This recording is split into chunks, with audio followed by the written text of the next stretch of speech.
All right, so Kholdstare. There's a couple of things to keep in mind about cold.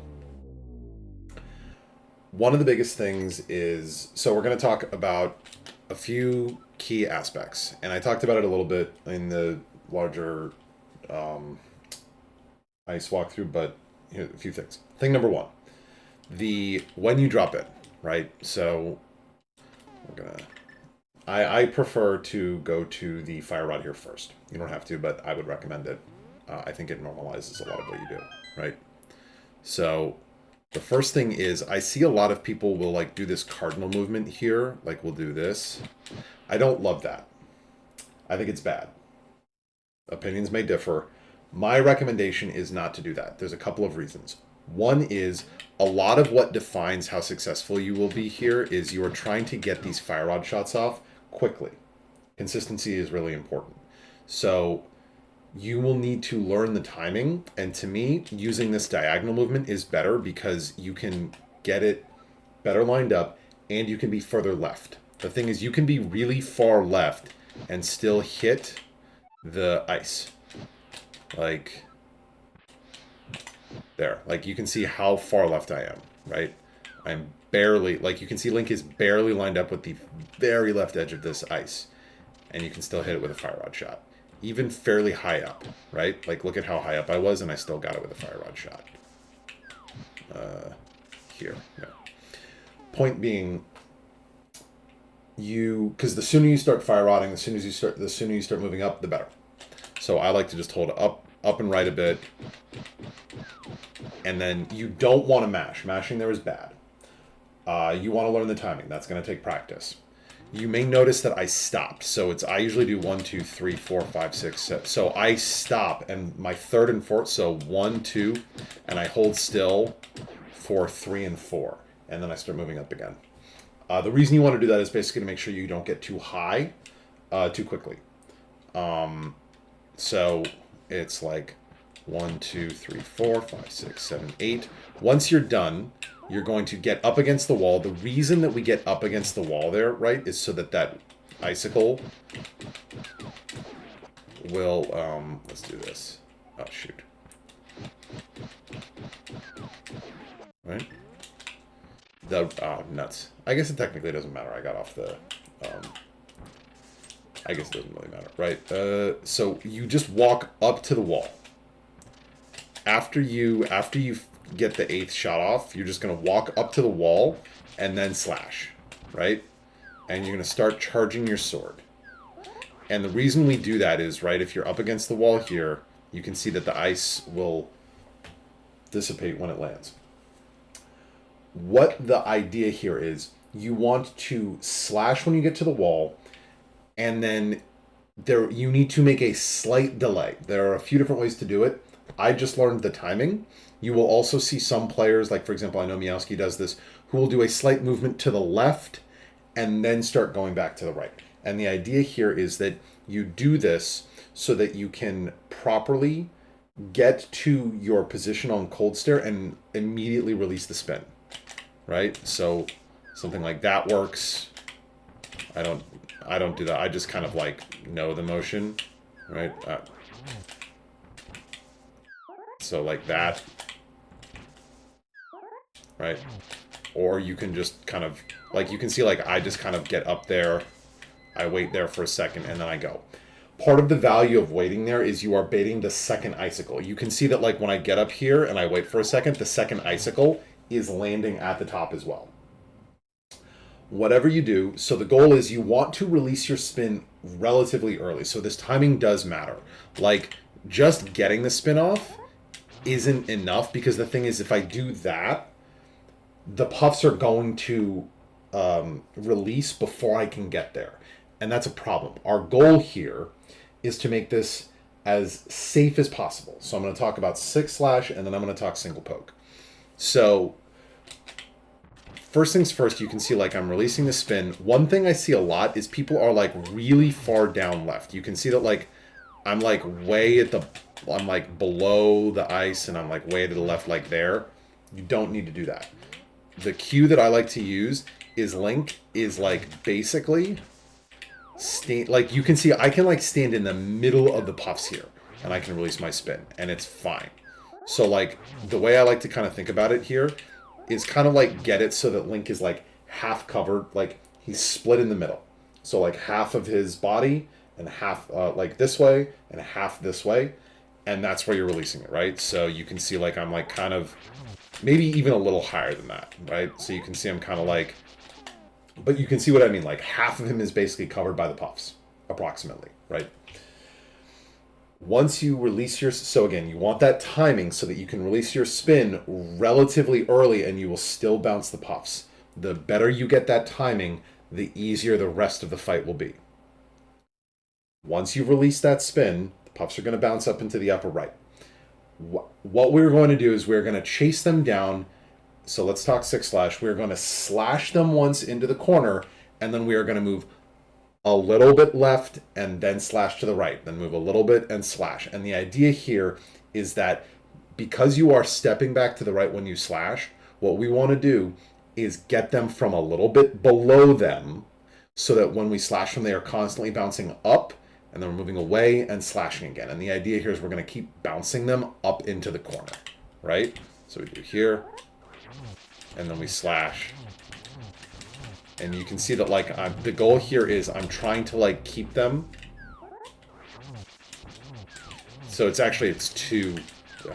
See, I also don't do this. Don't do that. Right? But it's 1, 2. And you can see that like my goal here is basically to like control them.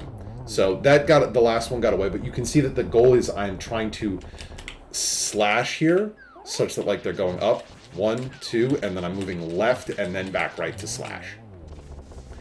And the idea behind that little left and then turn right and slash movement is, again, it keeps them up in the corner. We always want to be below them, slashing them so that they go up and to the right here like that, right? You can see, like, I let one get away there a little bit, but you can see how I kept moving a little bit down left. I was saying left, it's actually down left. I apologize. A little bit down left and then slashing. A little bit down left and slashing. And it just keeps them up in a position. Oop, that's too far. Don't be that far down. Right? But you can see that we're just kind of like, the goal here is you are constantly trying to keep them so that you're bouncing them up. The reason I don't love Six Slash is it is dangerous. It is a little RNG dependent. The ice can still get you. It's very hard to guarantee that you won't get hit by the ice doing Six Slash. You can try to get better at this and faster, but there are still scenarios where the ice can really ruin your day.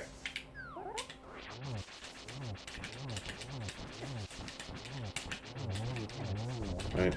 Like, that's okay, but this is why I don't love it. But if you are comfortable with it, so Six Slash is easier if you haven't learned the other strat. I consider the single poke dash strat to be better because once you learn it, it's much safer. So the thing is, the start is still the same, right? We go there. What you're going to do is blow it. Is you are going to release your spin, and instead of walking up and slashing, you're going to slash to the right and start charging your sword, right? And the idea behind it is that basically what we're going to do is, so I'm going to do this while it's there, so that no ice and everything, is we release our spin, slash to the right, and then we want to walk up so that we are, so the hardest part about this is basically the positioning for the poke dash. If you get good at the timing and learning where you can stand for this poke dash, it's not actually that hard. Like, I know it's like people will, you know, oh, I gave this a lot of tries. It is not easy. I'm not saying it's easy, but the thing to practice is, so we're going to do, like, oh, dang it. I would honestly say practice it here. Once you get that, practice this. Like, this piece, right? You can see how the goal here is you want to get to a spot where you can do that dash strat, and then you will get all three. The big thing to remember is when you do a poke dash, it expands the hitbox. It gets bigger, right? Like, all right, well, that's too far. But you can see how, like, I'm not hitting them, and then as soon as I hit A is when I hit them. That's what makes this work. So what you want to do is you can see how like I'm releasing the spin, getting like I actually use cardinal movement a lot of the time, like right. I go like left and then right like that.